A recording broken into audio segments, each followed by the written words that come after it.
Good morning students. आज पुनः हम कक्षा 9 के पद्य भाग का रैदास का पद द्वितीय मन दूसरा पद पढ़ेंगे। जैसा कि हमने इससे पूर्व क्लास के अंतर्गत रविदास जी के जीवन परिचय को बताने का प्रयास है। उनका जीवन काल मैंने आपको पहले प्रारंभिक कक्षा के अंतर्गत पार्ट 1 था, उसका सारा बता दिया कि वे किस प्रकार के कवि और संत हुए। उन्होंने ईश्वर के पास ईश्वर को के साथ अपनी अनन्य भक्ति किस प्रकार बताई, तो मैंने सारी की सारी बातें पहले पद के अंदर बताने का प्रयास किया।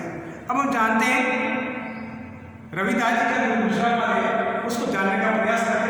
उसके मैंने पद और शब्दार्थ लिखे जो भी आप भाव सकते। जैसा कि हम जानते हैं कि रविदास जी के पद है वो सारे के सारे भक्ति पर पद हैं। पहले के अंतर्गत जिस प्रकार से उन्होंने अनन्य भक्ति बताई थी कि आप चंद्र में है तो हम पानी पर आधारित पूरा का पूरा पद था, आपसी मिलजुल का घनिष्ठ बताया।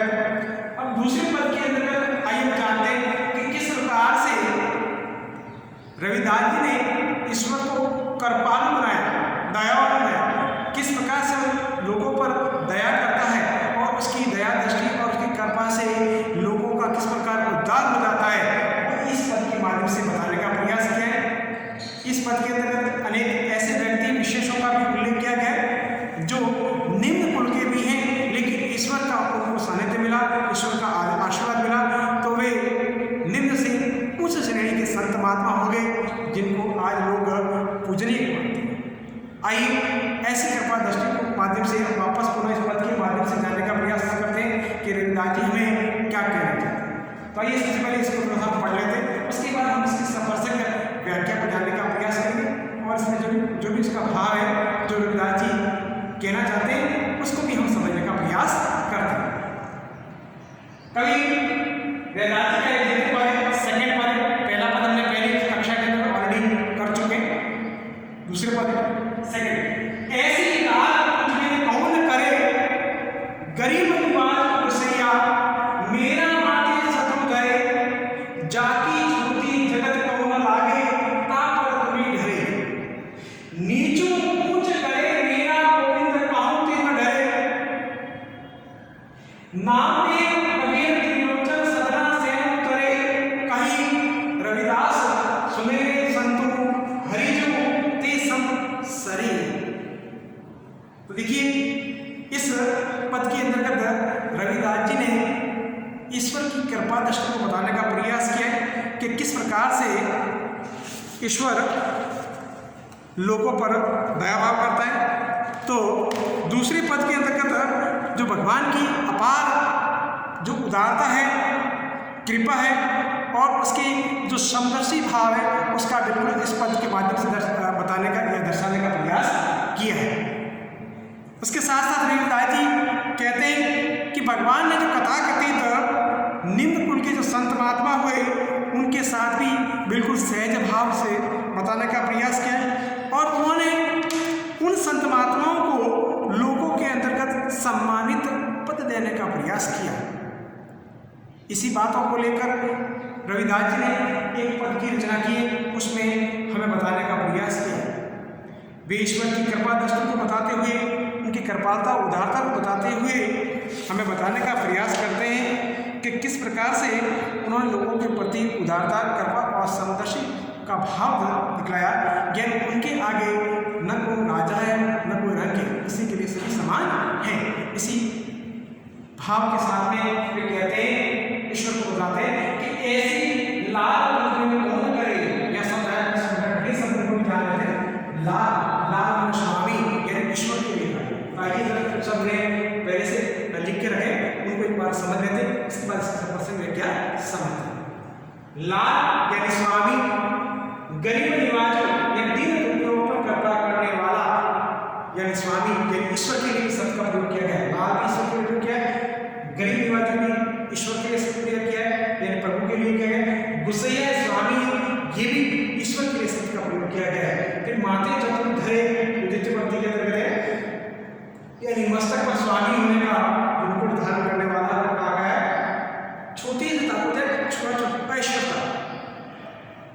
से कहा जाता है जो आपसी मनुष्य का मेलजोल नहीं रखता, एक दूसरे के प्रति जो भेदभाव जो रखता है उसको छुआछूत कहा जाता है। संवेश है मन सब कुछ संभव हो सकता है। ये बातें जो इसके थोड़े से कठिन शब्द, उसके अलावा जब भी पढ़ेंगे तो उसमें प्रत्येक शब्द को स्पष्ट करते हुए बताने का प्रयास करेंगे। इसके साथ साथ सामान्य जो भी जानकारी जिसके अंदर पहले से बता दूँ उनके बारे में जानकारी, क्योंकि जानने के बाद जब भी इसका व्याख्या करेंगे तो आपको जल्द समझेंगे। इसके अंतर्गत रविदास ने कुछ संत महात्माओं के नाम लिए जो निम्न कुल के थे, लेकिन उन्हें ईश्वर का आशीर्वाद मिला, ईश्वर की आराध्य शक्ति मिली, ईश्वर के माध्यम से उन्हें ईश्वर का सम्मानित संदर्शी प्रभाव मिला, जिसके कारण वे विश्व विख्यात हो गई। विश्व में उनका देवताओं के संबंध के समान रूप से उनको देवताओं के समान ही पूजनीय लोग माने गए। वे अपनी जातियों के श्रेष्ठ उद्धारक माने गए। तो आइए उन व्यक्ति विशेषों का पहले नाम जानते हैं और उनके किस प्रकार से हैं। आइए देखिए, पहले यहाँ तीन या चार संत महात्मा जिनका उल्लेख किया गया उनके बारे में परिचय बता दूं, छोटा सा। पहला है नामदेव महाराष्ट्र के एक प्रसिद्ध संत हुए जिन्हें जो ज्ञानदेव नामदेव के संत के रूप में माने जाते हैं, और उन्होंने महाराष्ट्र के अंतर्गत लोगों के अंदर भक्ति भाव की उदारता को बताने का प्रयास किया। जो निम्न कोटि के होते हुए भी उन्होंने उनको भगवान की कृपा दृष्टि से बहुत बड़ी एक संतों की श्रेणी होती। ये चिप्पा जाति के माने जाते हैं। चिप्पा जाति के लोग इनको अपना लोक देवता के रूप में पूजा करते हैं। फिर ये त्रिलोचन, इनका नाम त्रिलोचन भी, ये भी एक संत माने गए। ये वैष्णव आचार्य गुरु माने जाते हैं। ये देवी देवताओं के बारे में जो भी पूजा अर्चना या जो भी व्याख्या कर लेते हैं उनकी श्रेणी की माने जाते हैं। इन्होंने अपने देवताओं के प्रति बहुत बड़ी भक्ति भावना बताई और इनको भी ईश्वर ने बहुत बड़ा सम्मानित पद दिया। इनके देखिए जो ज्ञानदेव और नामदेव के गुरु हैं, इनके गुरु माने जाते हैं त्रिलोचन जी, यानी इन्होंने भक्ति का मार्ग बताया। फिर सजनाएं सामान्य कसाई के रूप में कहा गया है, लेकिन ये समकालीन संत किसके समकालीन है? नामदेव की समकालीन संत माने जाते हैं, लेकिन इनको भी कसाई जाति होने के उपरांत भी ऐसा माना जाता है कि ईश्वर ने इनको भी बहुत बड़ा सम्मानित पद दिया।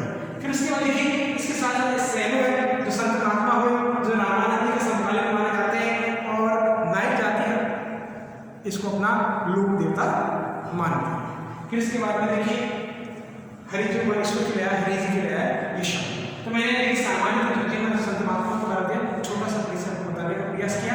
अब हम आगे देखते हैं जो हमारे कुछ पद दिए गए, 5 कुछ पंक्तियां पद की, इनको हम समरसेन व्याख्या से रूप में जानने का प्रयास करते हैं कि रविदास जी हमें क्या कहते हैं। ऐसी लाल कौन करे?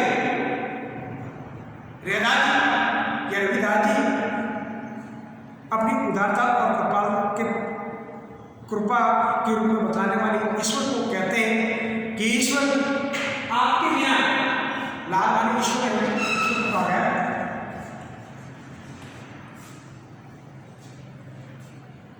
कि ईश्वर आपके बिना तुझे कौन करे, कि ईश्वर आपके बिना ऐसी कृपा कोई नहीं कर सकता।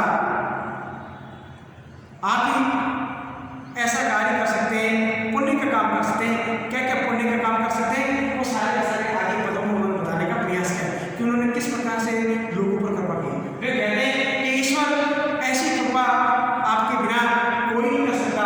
वे कहते हैं गरीब निवाज खुशियाँ मेरा माने से गरीब निवाज खुशियाँ, जैसा कि मैंने आपको पहले भी बता दिया कि दिन दुखियों की कृपा करने वाला, दिन दुखियों का कृपा करने वाला, गरीब निवाज खुशियाँ, दिन दुखियों की कृपा करने वाला स्वामी ईश्वर के कहा गया कि आपने मेरा माथे जब करे, आपने मेरे माथे पर मस्तक धारण कर, मस्तक जिसे धारण कर लिया है, छत्र का जिसे कहते हैं, इस प्रकार से राजा अपने सिर पर धारण करते हैं मुकुट का, उसी मुकुट के रूप में कहा गया है कि आपने मेरे माथे पर मुकुट धारण करा लिया है राजा रूप में, क्योंकि आपने इस प्रकार से मुझ पर कृपा की है कि मुझ पे लोग सब मुझ पर, क्योंकि जैसा कि रविदास जी निम्न श्रेणी की जाति के माने जाते हैं, इसीलिए उनके साथ स्पष्टता और सुरक्षित की भावना जो पहले थी उस आधार को मानते हुए उन्होंने बताने का प्रयास किया कि मेरे साथ लोग जो भेदभाव करते थे कि ईश्वर ने मेरे साथ किसी प्रकार का भेदभाव नहीं किया। उन्होंने मुझ पर बहुत बड़ी कृपा दृष्टि की। उसी बात को लेकर यहाँ पर मुझे पंक्ति में बताया गया है कि दुर्गतियों की सेवा करने वाले ईश्वर, आपने मेरे माथे पर बड़ा छत्र धारण करवा दिया है, राजा को बनाने का प्रयास किया, क्योंकि जाति ज्योति जगत को लागे, जैसा कि सारा संसार मुझे स्वाचुत की भावना से देखता है, लेकिन तुमने मुझ पर दरिद्र होकर जो कृपा दृष्टि की है उसकी तुलना में किसी से नहीं कर सकता। आपने मुझ पर बड़ा दरिद्र कार्य किया है। फिर आगे कहते हैं कि आपने एक नीचों ऊंच करे, आपने मुझे निम्न कुल से उच्च कुल की श्रेणी में लाकर रख दिया है, और मेरा गोविंदु कहूँ डरे। मेरा गोविंदु से तात्पर्य ईश्वर के लिए आया है। वे कहते हैं कि ऐसा कार्य मेरा ईश्वर या गोविंद भी कर सकता है, क्योंकि और काऊ के न डरे और किसी से किसी प्रकार से नहीं डरता है। तो देखिए कवि रविदास जी कहते हैं कि ईश्वर ने मुझे नीचे से उच्च की श्रेणी में ला दिया, और ऐसा कार्य मेरा गोविंद मेरा ईश्वर ही कर सकता है, क्योंकि मेरा ईश्वर किसी से नहीं डरता है। फिर देखिए नीचे की पंक्ति के अंदर कवि रविदास जी ने उस संत महात्माओं के बारे में बताने का प्रयास किया है जिनका भी ईश्वर ने बड़ा ही उद्धार किया है। जैसे कहते हैं कि नाम देव कवियों के रोचन सदा से उतरे, कि इस ईश्वरी भक्ति के अंतर्गत जिस प्रकार से नाम देव संत थे उनको भी निम्न कुल से उच्च श्रेणी के संत महात्मा का दर्जा दिलाया, जो लोगों में वर्तमान में सम्मानित माने जाते। फिर ये कबीर जो जुला जाति के थे उनको भी उन्होंने सम्मान दिया। फिर कहते हैं त्रिलोचन भी हुए जो संत महात्मा हुए उनको भी उन्होंने सम्मान दिया। सजना जो कसाई जाति का था उसको भी बहुत बड़ा सम्मान दिया, और सैनो महाराज है जो नाई जाति के उनको भी अपनी भक्ति के कारण उनको उच्च स्थान दिया, और उन सबको इस भक्ति भाव के कारण इस ईश्वर ने तरा दिया, यानी निम्न से उच्च श्रेणी के संत महात्मा बना दिए। ज्ञान कहने का तात्पर्य रविदास जी कहते हैं ऐसी कृपा मेरे ईश्वर ही कर सकते हैं। इन पर जो दया दृष्टि और कृपा ईश्वर ने बताई है, और ईश्वर के बिना दूसरा को करने वाला नहीं है। फिर अंत के अंतर्गत अनुने विनय भक्ति भाव के साथ रविदास जी अपने आराध्य ईश्वर से कहते हैं, कहिए रविदास सुनिए संतों। रविदास जी अपने संतों से कहते हैं, भक्तों से कहते हैं, ये भक्तों ये संतों सुनो मेरी बात। वे कहते हैं सुनो मेरी बात है, वे कहते हैं हरि के संदेश से ऐसा कार्य हरि के द्वारा ही संभव हो सकता है, यानी ईश्वर के द्वारा ही हो सकता है, ईश्वर ही सब पर कृपा दृष्टि कर सकता है। तो देखिए इस द्वितीय पद के अंतर्गत रविदास ने ईश्वर की कृपा उदारता और समदर्शी स्वभाव बताने का प्रयास किया है कि किस प्रकार से ईश्वर सभी पर कृपा दृष्टि करता है। तो वे विभिन्न प्रकार के उदाहरण के माध्यम से अपने संतों को समझाने का प्रयास किया है। उन्होंने विभिन्न प्रकार के संतों का उन्होंने उदाहरण भी दिया है कि इस प्रकार के जो संत निम्न कुल के हुए, लेकिन ईश्वर ने उन पर उदारता दिखाई और उन्होंने निम्न से उच्च श्रेणी के संतों की श्रेणी में लाके रखा गया। तो इस प्रकार से मैंने आपको सामने सारे के सारे स्पष्ट कर दिया। वे देखिए किस प्रकार से अपने आराध्य को मानते हैं और अपने ईश्वर के प्रति अपना एक समदर्शी भाव बताने का प्रयास किया है। इस प्रकार से पदों के अंतर्गत रविदास जी का है जो अनन्य भक्ति है, उनका प्रेम भाव है, इसके प्रति बड़ा ही स्पष्ट तरीके से बताने का उन्होंने प्रयास किया। तो देखिए रविदास जी ने अपने ईश्वर आराध्य को उद्धारक के रूप में मानने का प्रयास किया कि जो भी हमारे पर जो कृपा दृष्टि होती है वह सारी की सारी ईश्वर की तरफ से होती है। तो देखिए ये दो पद थे, इन पदों के माध्यम से मैंने आपको बड़ा ही स्पष्ट तरीके से बताने का प्रयास किया। इसके अलावा मैं आपको इसके कुछ जो हमारे पास मीडियम है उसको भेजने का प्रयास करें, उससे भी आपको देखने का प्रयास करें। उसके उपरांत भी आपको समझ में नहीं आए तो आप पुनः मुझे व्हाट्सएप ग्रुप के माध्यम से मैसेज कर सकते हैं, जिससे आपको जो कठिनाई आ रही है वहाँ आपका निस्तारण किया जा सके। मैंने सीखा कि सारे बताऊँगा।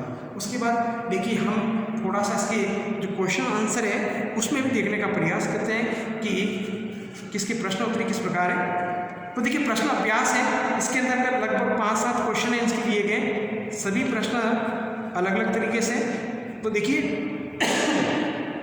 जो क्वेश्चन यहाँ पर जो करा सकता हूँ मैं ब्लैक बोर्ड पर, वो थोड़ा सा उदाहरण के माध्यम से स्पष्ट कर देता हूँ। दूसरे जो क्वेश्चन होंगे वो सारे के सारे आपको मैं अपने व्हाट्सएप ग्रुप के अंतर्गत इसकी प्रश्नोत्तरी भेज दूँगा, जिसको लेकर जिस प्रकार से होमवर्क भेजता हूँ उसका आधार पर उसमें से आप कर लेना।